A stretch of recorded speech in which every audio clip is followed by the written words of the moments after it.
Hello, welcome back to my channel and welcome to my September wrap-up.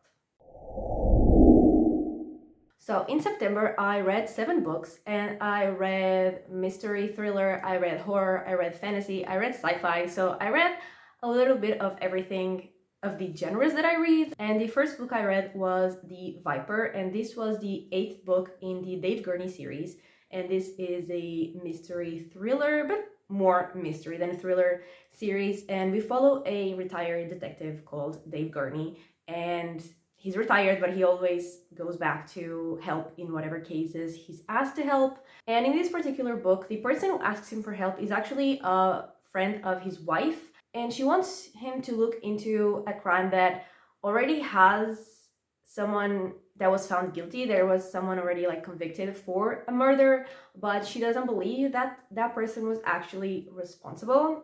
And so she wants him to take a look into the case. And basically that guy, even people who know him, like the one that was convicted, a lot of people are sure that he's guilty and a lot of people are sure that he's not guilty because he has a complicated past. He has done a bunch of bad things in the past, but he had become a better person recently. So opinions vary. And so Gurney is looking into the murder, and the investigation itself was really fun because there were a lot of weird things happening with that case, and I do really like the main character, and so that part was really fun.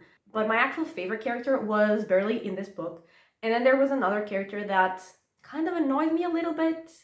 And the thing that kind of bothered me the most, not really bothered, but it kind of lessened my enjoyment of the book a little bit, is that I really saw the big reveal coming, and I saw it coming from something that was said either in the prologue or the first chapter. It was the first thing that we got. I think it was a prologue. They said something in the prologue, and once we were learning what the crime actually was, I imagined what the plot twist would be, but then I was like, they're not gonna do that. But then they did that. I don't mind guessing the plot twist, but I don't want to guess it in the prologue. You know what I mean? So I mean, it was a fun book. It was, the investigation stuff was really fun, but I didn't love it for that reason, and I gave it 3 stars. And then I read Silver Nitrate, and this was a horror book, and we were following Montserrat, and she was a sound editor, and she had a friend called Tristan, and he had a new neighbor, and he finds out that his neighbor is actually a movie director, horror movie director. And Montserrat was actually a fan of that director guy. So they all get together and they start talking about his movies, and there is one movie that he never finished because he's pretty sure that the movie was cursed. But then they start talking and they decide to finish making the movie. And so once they do that, they themselves become sort of cursed, and they start seeing dead people that they knew and other sorts of hauntings, and they are definitely in danger. And this horror, the haunting part and the whole supernatural part, was much more fantasy than I was expecting. I was expecting a non-magical supernatural thing, but it was a supernatural thing that was connected to magic, which I didn't mind because I do love fantasy, but it was definitely not what I was expecting. But the thing that did bother me was that I didn't really find it creepy or scary, or it didn't have that unsettling, uncomfortable feeling that I want to have when I read a horror book, because I had read another horror book from this author before, and I did get that very unsettling, uncomfortable feeling the entire book. And so I was expecting this one to have that same atmosphere, but it didn't.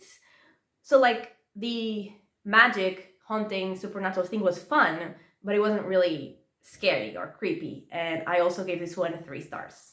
And then I read 2 fantasy books from the same series, and so that was The Mad Ship and Ship of Destiny, which were books 2 and 3 in the Life Ship Traders trilogy. And like I said, this is a fantasy trilogy. And in this book, we have life ships, which are ships made of wizard wood, which is like a magical wood, and the ships basically can like come to life once 3 generations of the same family, like their family, die on the ship. Like they quicken, which is basically like they come to life and they can talk and they have like a connection, like sort of psychic connection to members of their family. And so we are following some of those families that have life ships, and one of the main characters is Althea, and she is, well, she was supposed to be the owner of one of those life ships because her father was the latest captain,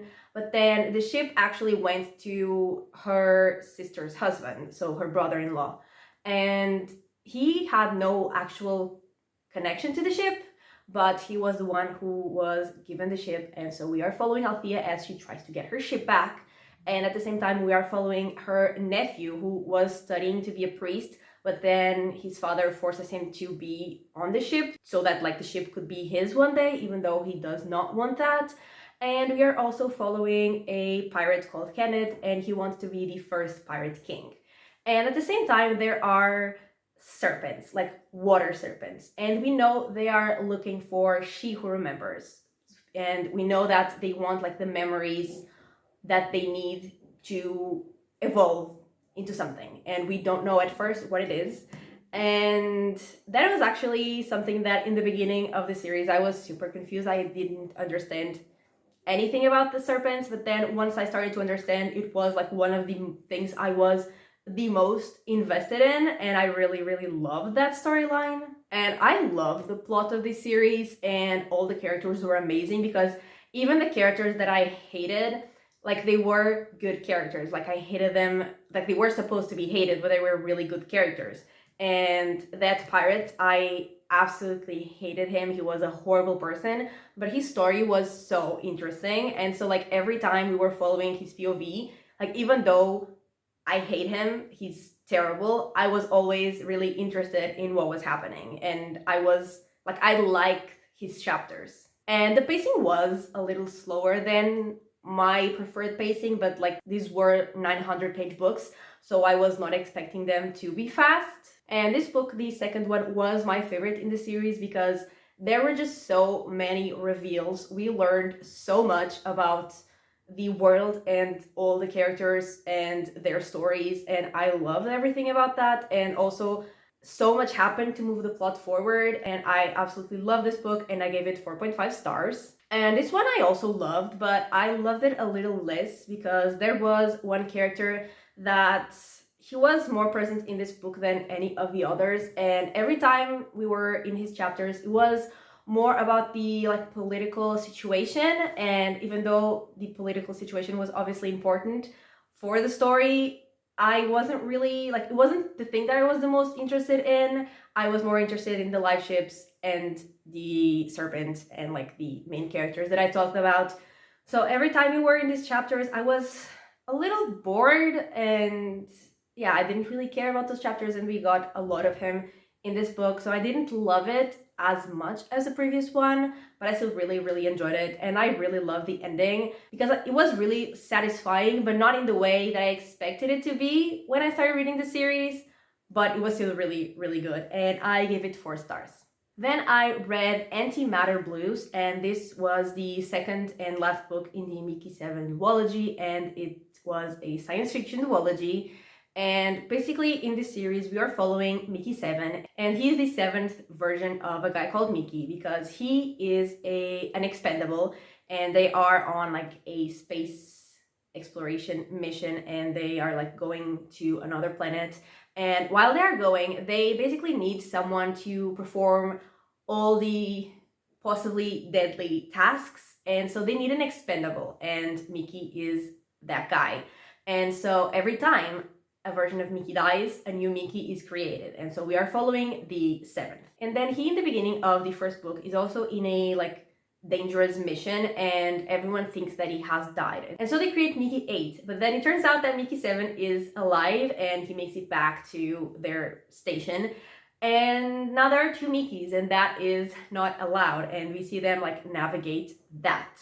And then in the second book we also see how all the characters are dealing with the creatures that live in the new planets that they are, and also them trying to survive with the like atmospheric conditions and everything of the planet. And I really enjoyed it. And there was one friendship that was created in this book that I absolutely adored. It was so cute, and there was always something happening in this book. I was on the edge of my seat throughout the whole book. And it's also like really funny. The characters are really funny. I love Mickey 7. He's amazing. And I mean, there was like one character that was pissing me off a little bit, but not enough to actually like lessen my enjoyment for the book.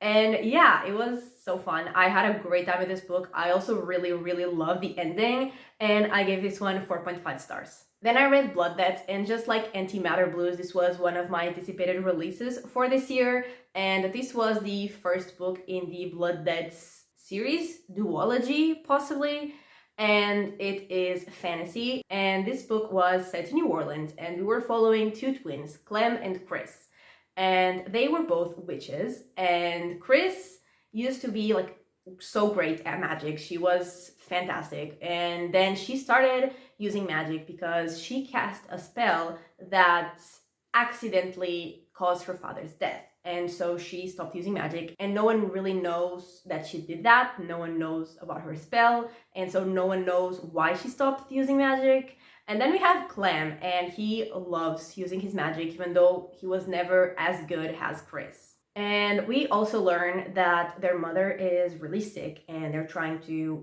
have doctors examine her and see like what they can do to save her, but she's really sick, until they find out that she's actually cursed, not sick. And so they are trying to figure out who was trying to kill their mother, and like who was coming for their entire family, because they are all in danger. And we also get to meet the rest of their family, like all their aunts.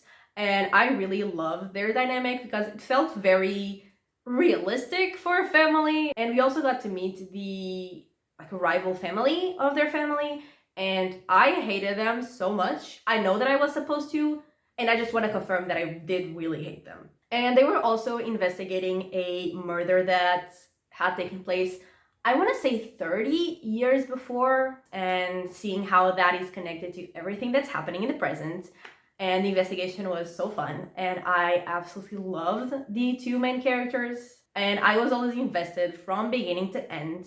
And there was like one scene towards the end of the book that was so violent that I was not expecting, but it was like so aggressive, so violent, but like in the best way possible. I absolutely loved it. And like I said, this is the first book in the series, so we obviously, we have enough intrigue for me to be excited for book 2, but at the same time we got enough closure for what we were trying to learn in book 1, so I also appreciated that. And I had a lot of fun with this book, and I gave it 4 stars. And then finally I read Masters of Death, which was also a fantasy book. And basically this book opens with Death telling us that he's gonna tell us the story of his godson, who is basically like a boy that he kind of adopted, but he calls him his godson, and his name is Fox. And so we are learning about Fox, and at the same time we are following other creatures. Like we are following a vampire, a demon, a ghost, a demigod, a siren, angels, reapers, a lot of different supernatural creatures. And basically learn that Death has been kidnapped, and so they have to try to get him because there is a lot of stake, like the world is at stake. And so they need to find Death and they need to rescue him. And at the same time, there is like a game that we are learning about that the immortal creatures play, and that is also connected to what they have to do. And when they're talking about the games, they were talking obviously a lot, like in code, they were talking in code, they weren't explaining what anything meant. And at first, like, I was enjoying that because I was really intrigued, but it got to a point where it started to annoy me because, I mean, I want to be intrigued, but I would also like to understand something. And until probably over 50% of the book, it was just talking in code, and I was just like, I mean, I would appreciate it if you explained literally anything to me. And also there was really not much of a plot happening for like 60% of the book. I mean, they were like talking about how they would rescue Death and like what they had to do and the steps that they had to go through, but they weren't really doing anything. But I mean, the games were fun and the characters were really funny. They were very entertaining. Like, the book was very entertaining. Even though not much was happening, I was very entertained and I was like flying through the book. So I did have a really good time with it. I just would have liked a little more plots. And so it was still a fun book and I gave it 3.5 stars. And so, yeah, those were the 7 books that I read in the month of September. I really enjoyed most of them. I mean, we had 2 4.5 stars and 2 4 stars. So obviously enjoyed most of the books a lot. And there was nothing that I didn't like. So I would say it was a successful reading month. And yeah, that is everything for this video. Thank you so much for watching. I really hope that you have enjoyed it. And if you did, give it a like and subscribe. And I will talk to you next time. Bye!